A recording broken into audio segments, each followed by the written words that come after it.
Good afternoon. The title of my thesis is Physical Layer Security Techniques for Future Wireless Communication System Against Eavesdropping. First of all, I am thankful to my professor, Dr. Hussain Arsalan, for his great supervision. I am also thankful to my committee members for joining this thesis. First of all, let me discuss about the outline of my presentation.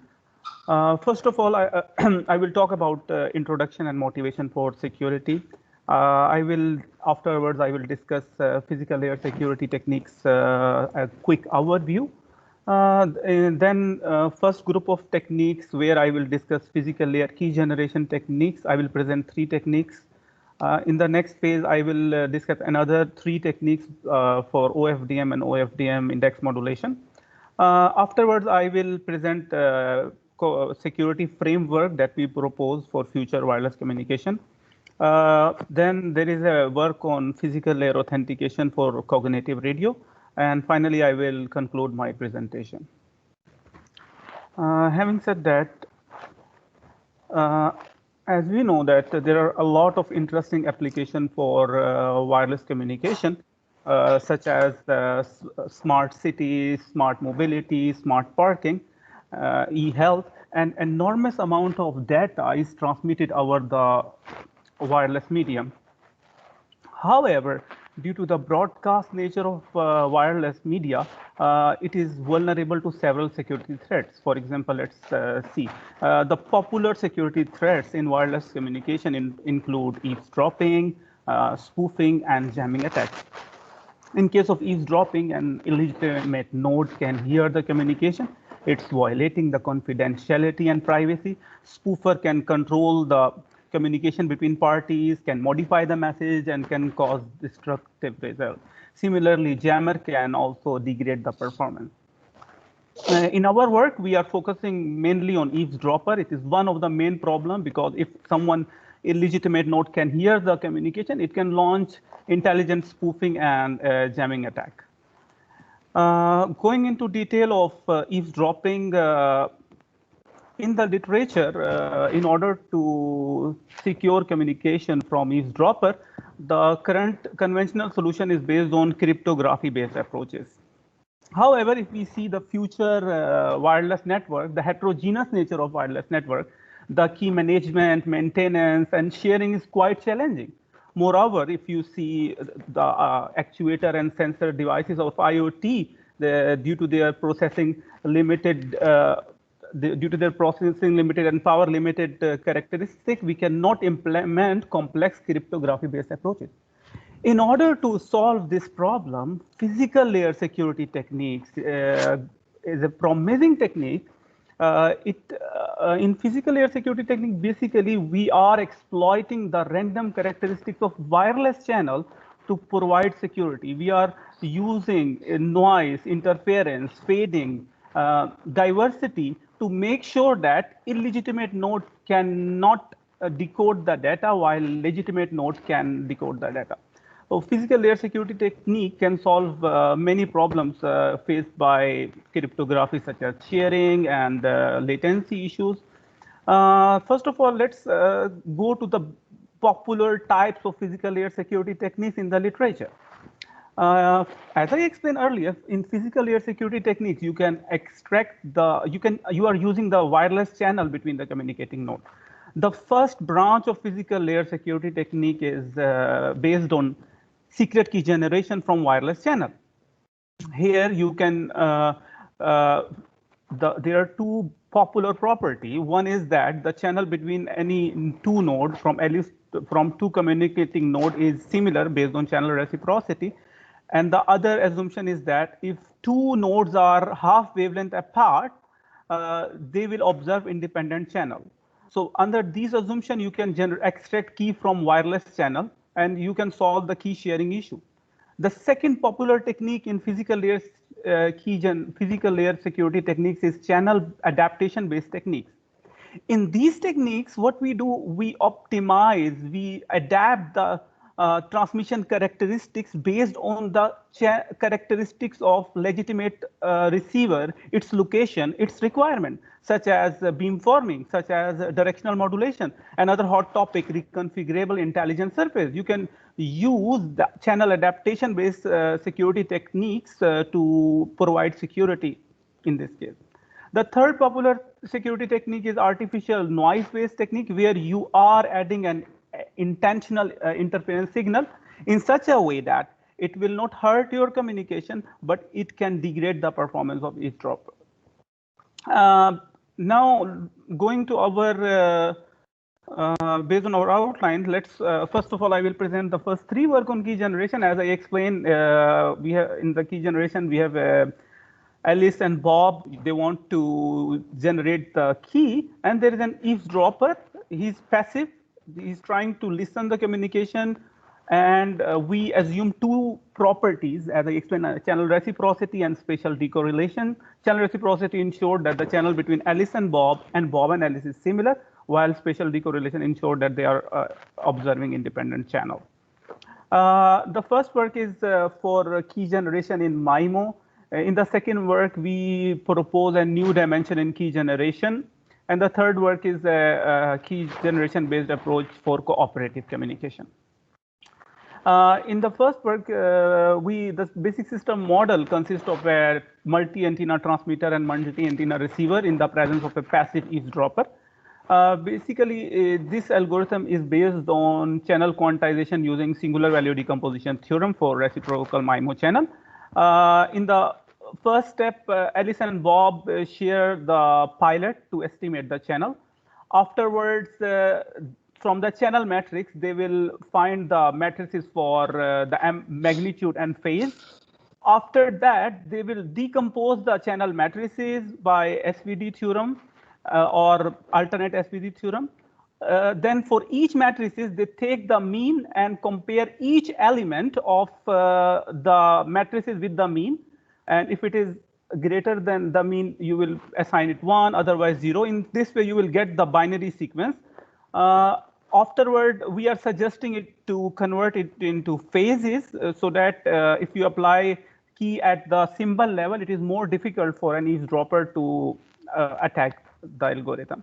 Finally, by SVD with the M cross M antenna channel matrix, we can generate 4m square plus 2m key length. And there is another alternate form of SVD where you can decompose the matrix into weighted ordered sum of matrices. We apply similar approach to generate key by this alternate SVD. And by alternate SVD, we can generate 2m cube key for M antennas. Having said that, going to the simulation result to show the effectiveness of the proposed algorithm, we use key mismatch probability and secret key rate as a performance metrics.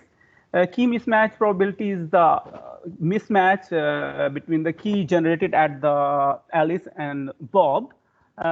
In order to incorporate the practical effect of imperfect channel, we add an intentional and independent Gaussian noise vector at the perfect channel here. So we compare our result with the segmentation-based algorithm in the literature. As you see from our result, first of all, we simulate our algorithm for 3 different type of estimator. As the estimator quality improve, the key mismatch decreases. Also, the second observation is that the segmentation-based algorithm, our proposed algorithm outperform the segmentation-based algorithm at lower SNR, but at higher SNR, segmentation-based algorithm outperform us. The similar observation is observed at secret key rate, where at low SNR, our algorithm is outperforming the segmentation-based algorithm. We check the randomness of our key by using MATLAB function. Going to the second work is an interesting idea where we are proposing a new dimension for secret key generation that has not been explored yet. The idea is actually inspired from index modulation. As you know, in index modulation, we are sending data not by conventional MRE constellation, but also by the indices. Inspired by this, we propose an idea where we are generating key not only by amplitude, but also indices of the subchannels. This is, first of all, we will estimate the channel at Alice and Bob. And as I explained earlier, due to the channel decorrelation, they will have independent observation. After that, we will apply a random interleaver. The basic idea is that, let's suppose this is an Alice and this is an Bob. How can we generate bits by indices? First of all, estimate the channel, apply interleaver, divide into sub-blocks. G sub-block, let's suppose. For each sub-block, what we will do, we will find the strongest subcarriers. For example, in the first sub-block, as you see, the second and third is the strongest subcarrier. And for this, we will see that we will use lookup table for second and third subcarrier. We will map it to 1 key bit. Similarly, Bob will also see the strongest subcarrier, and he will map these indices to the key bit by lookup table. And this process will continue, and by this indices, by our new dimension, we can generate another stream of key. This is our full algorithm where that, as I explained earlier, similar to IM, we are generating key from amplitude as well as indices. First of all, we estimate the channel, apply interleaver, divide it into sub-blocks, take the absolute. Here, there are two branches. In the first case, you will select the indices and use lookup table and make indices-based key generation. And as well as you will use the amplitude, compare with the average, and generate the key bit. We call this algorithm in which we are using both indices and amplitude as joint, and we are calling the algorithm of key only indices as IKJ. Coming to the simulation results, we show the performance for key mismatch rate and key rate. We compare our algorithm for CKA channel quantization, simple amplitude-based key generation. First of all, it is observed that IKJ outperformed the other two, and the performance of joint is between CKG and IKG. We also observed the estimator quality improve our key mismatch. We also observe if an eavesdropper who tries to apply similar algorithm, but based on her channel, he will have a very worse key mismatch rate. Finally, this result shows the key generation rate. The green one are for the key generation rate for the joint, and the blue one is for indices-based key generation. It is observed that due to the exploitation of both indices and amplitude, the joint key generation outperformed the other two. We also check the randomness test by using NIST suite, and we use 8 tests, and our algorithm passed those tests.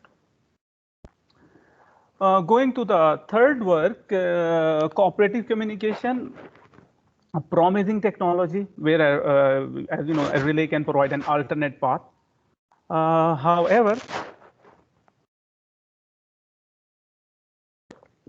However, there is a case when relay is untrusted.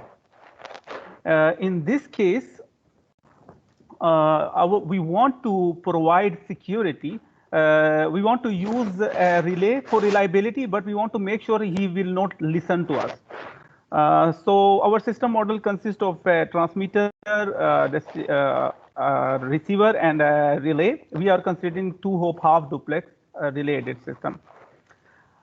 The basic idea is that we assume that our decode and forward relay is a switchable decode and forward relay. It can switch to amplify and forward in certain situations. Okay. Yes, Professor.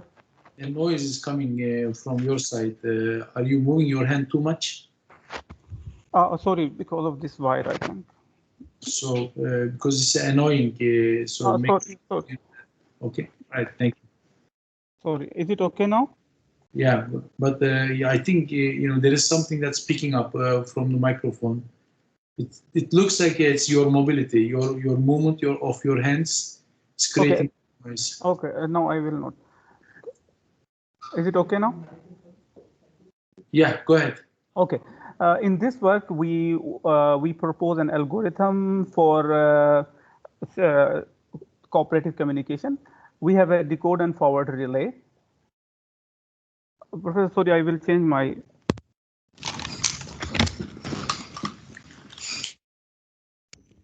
Hello. Yes, go ahead, Furkan. Okay. In this algorithm, the basic idea is that we have a decode and forward relay, and we want to make it for reliability, but we want to make sure that he cannot hear anything. We assume that this relay is a switchable decode and forward relay, which can switch to amplify and forward in certain situations. As you know, in the cooperative communication, there are two popular techniques. One is amplify and forward, and one is decode and forward. In amplify and forward relay, you receive a signal, amplify it, and send it to destination. While in decode and forward relay, you receive a signal, decode it, and send it to destination. In our algorithm, what we are assuming that it has two phases. This algorithm is actually based on sharing key through an untrusted relay with the help of interference signal. So in the first phase, our relay is in amplify and forward mode. We generate the key at the transmitter. We send it towards relay. At the same time, the destination send an interference signal. In the second time slot, the relay will forward this signal. Due to this interference signal, as you see, the relay cannot extract the key. Afterward, because destination knows the interference signal that it is sending, it can remove that interference signal and it can get the key. Afterward, it will use that key for ensuring the secure communication. As you see, we can use it for reliability while he cannot extract any information. Moreover, one interesting thing that I want to mention, in the literature, there are techniques in which there is a helper node and you have to send continuously an interference signal to the relay to make sure that he will not hear anything. But in our algorithm, you just need to send the interference signal at certain times, so it is more power efficient compared to other. These are the three work related to key generation.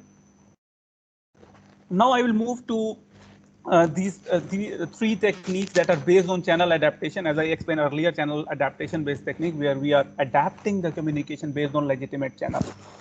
The first work is physical layer security using enhancement using channel shortening.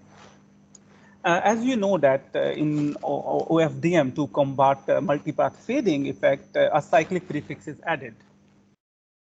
However, if the delay spread is very long, we have to increase the length of cyclic prefix, which wastes our resources. One of the solutions to secure these resources is a technique known as channel shortening. What is the concept in channel shortening? You have a channel with a larger delay spread. When you convolve with this shortening equalizer, the resultant effective channel will have reduced delay spread. Inspired by this, we thought to use it for security. What we do, we design a shortening equalizer based on the legitimate channel and use smaller CP in such a way that the effective channel at the bob is equal to, or the CP is enough for bob, but the cyclic prefix is not enough for the eve. Due to which, as you see in our simulation result, we put one simulation result. This is OFDM reference signal. Bob, this is channel shortening. These curves are for different channel shortening algorithm with imperfect channel. And this is for the BR performance for the eavesdropper. As you see, as we design the channel shortening equalizer based on legitimate channel, and the cyclic prefix is enough for the legitimate, channel only, Bob will suffer with a huge power degradation, bit error rate degradation. This is the basic concept of this first work. The second work, we propose channel adaptation based techniques for index modulation. As you know, index modulation is one of the promising technique. In this work, we propose 3 algorithms for index modulation. The first one is OFDM adaptive index modulation and fixed constellation modulation. The second is adaptive index with adaptive constellation. And the third one is for variable index modulation and variable constellation modulation. The first 2 work are focusing on security, and the third work is focusing on enhancing the spectral efficiency as well. Having said that, in the first work, the basic idea is that you have the basic concept is that in OFDM, we divide the whole block into sub-block, and we use different activation ratio. We use same activation ratio in conventional OFDM-IM. Our idea is that divide this, estimate the channel and divide it into sub-block. And in each sub-block, instead of using fixed activation ratio, change the activation ratio of each sub-block based on the channel gain. For example, we divide the sub-block into 4 groups. Those groups that have a good channel gain, we propose to use higher activation ratio. And those sub-block that have a lower channel gains, we propose to use lower activation ratio. An eavesdropper who have his own channel, when he tried to apply similar algorithm, there will be due to channel degradation, he will suffer from performance degradation. These are the lookup table. For example, if it is 1/4, we will use this lookup table. For 2/4, and for 4/4 is conventional OFDM. This is the performance. As you know, for the lower activation ratio, the bit error rate is better in IM, and for higher activation ratio, it is there is a little degradation. Our performance is in between the performance of lower and higher activation ratio. In the second algorithm, we are using, instead of 1 level of adaptation, we are using 2 levels of adaptation here. We said, similar to the previous case, in each sub-block, we divide the block into sub-block. In each sub-block, we are not using, we are not changing the activation ratio based on the channel gains, but along with activation ratio, we are also changing the modulation order. We are saying that if the channel gain is good, use higher activation ratio with higher modulation order. And if channel gain is bad, use lower activation ratio with lower constellation modulation order. With these 2 with these 2 level of adaptation, we are providing security in this IM. These are some of the simulation results, where we also plot a result for fixed index modulation and adaptive constellation modulation. And it is observed that we are there is a huge performance gap between between the performance of legitimate and illegitimate node. Moreover, our proposed algorithm is also outperforming the fixed index modulation based algorithm. Where in fixed index modulation and adaptive index modulation, what we are saying, we are changing the constellation order adaptively, but using fixed index modulation. The third work is not for security, it is for enhancing the spectral efficiency. What is our goal here? We want to enhance the spectral efficiency by adaptively changing the activation ratio and modulation order, while making sure that our communication is fulfilling certain quality of service. For example, we want to say that I want to support application in which I want to make sure that bit error rate will be less than or equal to 10 raised to minus 3. I want to maximize the throughput. And with the increase in SNR, which activation ratio and modulation order are you? In order to do that, what we will do, we simulate first of all for each activation ratio. For example, for 1/4, we simulate for modulation order 2, 4, 8, 16. Similarly, the throughput curve. Then for activation ratio 2/4, for 3/4, and then for the activation ratio 4/4. Afterwards, we merge all of these curves, and then we select from those. In this case, there are some curves that have similar performance. We select those BR curves that have a highest throughput. This is our final curve. From this final curve, we will see that, for example, if we want to support a service, that is, we want to make sure that the bit error rate is around 10⁻⁻³ with the increase in SNR, how can we change the modulation order and activation ratio? This plot will tell us that if you want to make sure that your bit error rate is 10⁻⁻³ with the increase in SNR, you will change your modulation order and activation ratio in this way to maximize the throughput. The last work in this domain, where we are focusing on secure and reliable IoT communication with dual transmission. As you know, in IoT, promising technology, but security is one of the major threat, and conventional security techniques cannot be implemented in IoT devices because of their low processing and low power characteristics. Here, our algorithm is actually based on, we will try to do all the computation at the transmitter so that the IoT devices will not need to do anything. The basic idea in our approach is that our system model consists of a transmitter that have 2 antennas, but 1 RF chain. So we can active one of 2 antennas. At any time, we cannot active 2 antennas. We have a single antenna user in the presence of an eavesdropper.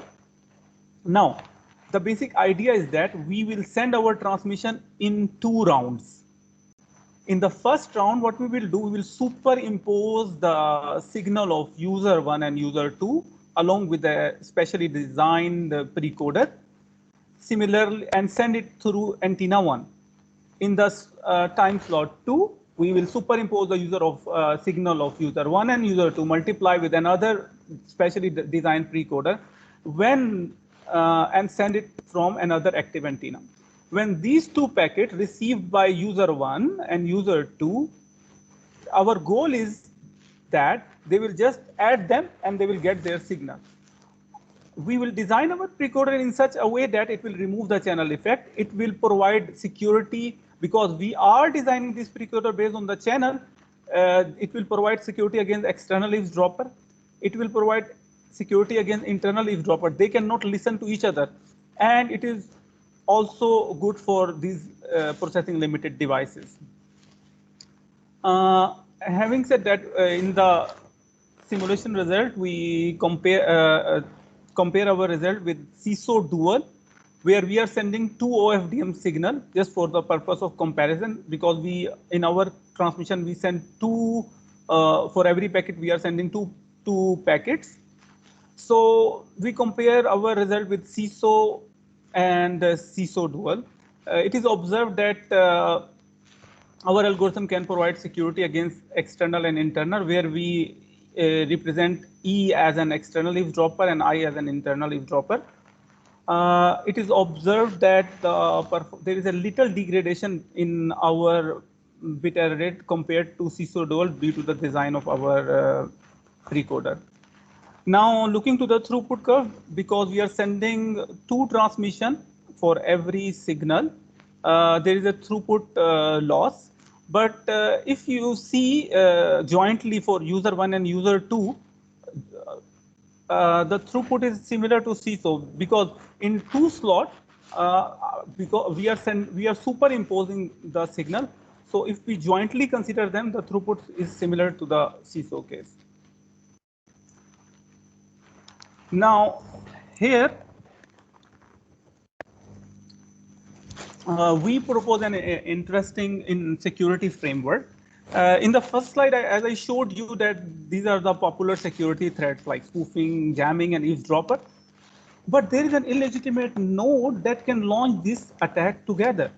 Moreover, the consequence of attack at different location is different. For example, if an attacker attack at the intersection, the consequences are different. If the attacker attack as other than intersection, the consequences are different. And if it is the ambulance, the consequences are different. Motivated by these facts, we propose a generic proactive framework for security. That framework will take inputs from upper layer application network, what type of application you are using. It will take input from network, from MAC, and also from radio environment map. It will take awareness about the environment. It will take awareness about the application. It will extract the condition. It will after getting awareness, it will identify what type of security I needed, what type of security algorithm I needed, and after that it allocate those necessary algorithm for those things. For example, if let's suppose for the case of this ambulance and a general car, our framework suggested that for the, let's suppose for this yellow car, when it's moving from A to C at point B, because at the intersection we need to increase the resources and for the security.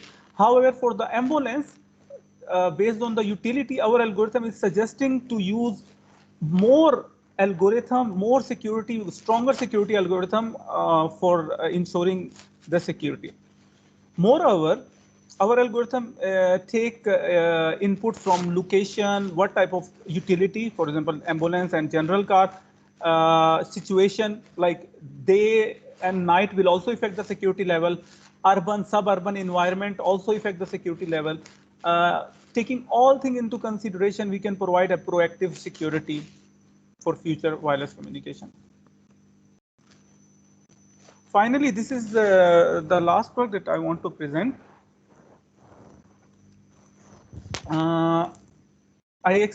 Cognitive radio and intelligent adaptive radio. There are promising technology from where to solve the spectrum scarcity issue. However, it is not only vulnerable to conventional threat that I explained earlier, eavesdropping, spoofing, jamming. There are other attacks in cognitive radio as well. For example, primary user emulation attack. As you know, in cognitive radio network, a secondary user wants to use spectrum opportunistically. In primary user, an illegitimate node transmit a signal mimicking the primary user to create false alarm. The spectrum is available, but an illegitimate node can send a signal that is similar to primary user or jamming to confuse the secondary user, hence degrading the performance of cognitive radio network. And this algorithm, we are proposing an interesting algorithm based on compressed sensing to detect such attack.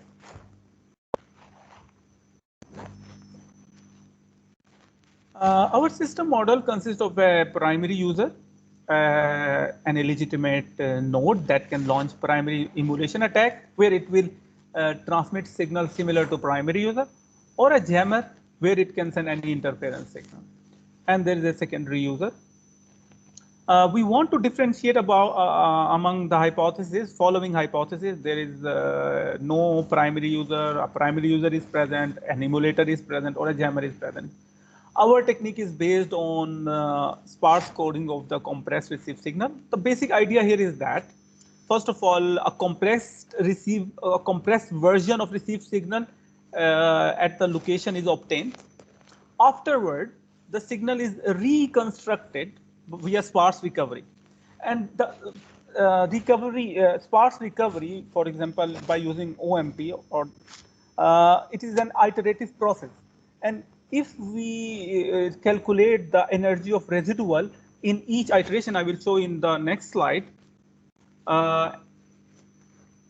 What we are showing in the sparse recovery process, what we are doing, we are calculating the energy of the residual and its gradient for every iteration. And we are getting an energy profile. Now, what is the idea behind this profile? The first thing is that the signal that is compressible, I want to mention one more thing. A signal that is compressible for a given dictionary has a faster decay. In this work, we are using channel-dependent dictionary for the sparse recovery. And another fact that I want to mention, that if a signal admits sparsity over a certain dictionary, it will affect its decay rate. For example, if we design the dictionary based on the primary user, the decay rate of primary user is faster. Moreover, if the signal doesn't admit sparsity over a dictionary, the convergence rate is very slow. The second, another interesting fact is that jamming and noise signals are not compressible. So the channel dependent dictionary will help us to identify, it will have some effect in this energy profile pattern, the channel effect of primary user, the non-compressive nature of noise and jamming signal also affect the energy profile pattern. So using these profile, we can identify these attacks. We use these output from this sparse recovery and give it to a simple classifier. We showed our performance by three matrices. One is confusion matrices, receiver operating curve, and area under ROC curves. In the confusion matrices, as you see, we showed the result for different M values, where M is the number of sample in the compressed signal, and for different SNR value.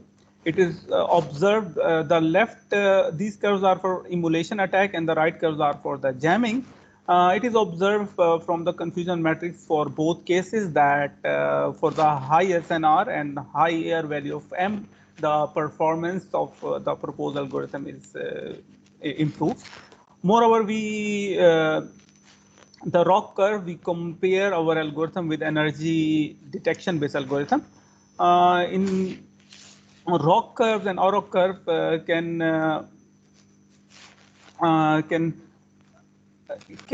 show the capacity or capability of the classifier. As you see from the ROC curve, the performance of our proposed algorithm is outperforming. It is more towards our algorithm are more towards top left corner. Similarly, the values of ROC curves are higher for our proposed algorithm. One more thing I want to mention, that the performance of jamming in this proposed algorithm is better overall compared to primary user emulation. The reason is that jammer is getting two benefits. Not only from channel dependent dictionary, it is getting one benefit from that. The second benefit is that its non-compressible nature. Due to these two facts, the performance of jamming based detection is better compared to primary user emulation attack. Finally, conclusion and future work. The first thing, earlier we focused on eavesdropping problem. In the future, we are proposing a new concept where we called it as a radio environment security or radio environment monitoring security, where we want to secure all the useful information that can be extracted from the transmitted physical signal. It can be power, it can be location, angle, data, mobility, size, RF front-end properties, because these properties can be used by any legitimate node to launch several attacks in wireless communication, such as he can track you. Even it can, illegitimate node cannot extract the information, it can track you.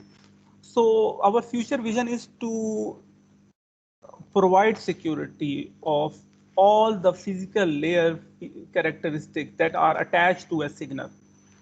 Finally, in the conclusion, I will say the work that we discuss about key generation. There are other dimensions that we will explore in future. The intelligent security framework, practical realization by using deep learning and machine learning need to be work on it. Joint design of secrecy, throughput, and delay and reliability for future application. We have to consider these things together in our equation in order to design practical algorithm. Normally, we consider one attack, but illegitimate node can launch multiple attacks. We also need to consider it for future. Furthermore, as we see in all the algorithms are vulnerable to estimation and reciprocity errors, we need to design more robust algorithms. Finally, cross-layer security design, an interesting area. Actually, it will help us to design joint design of secrecy, throughput, and delay and reliability based security techniques. Finally, RIS, I mentioned earlier, it is a very hot topic. We also need to, we are planning to work on RIS as a secure and smart communication.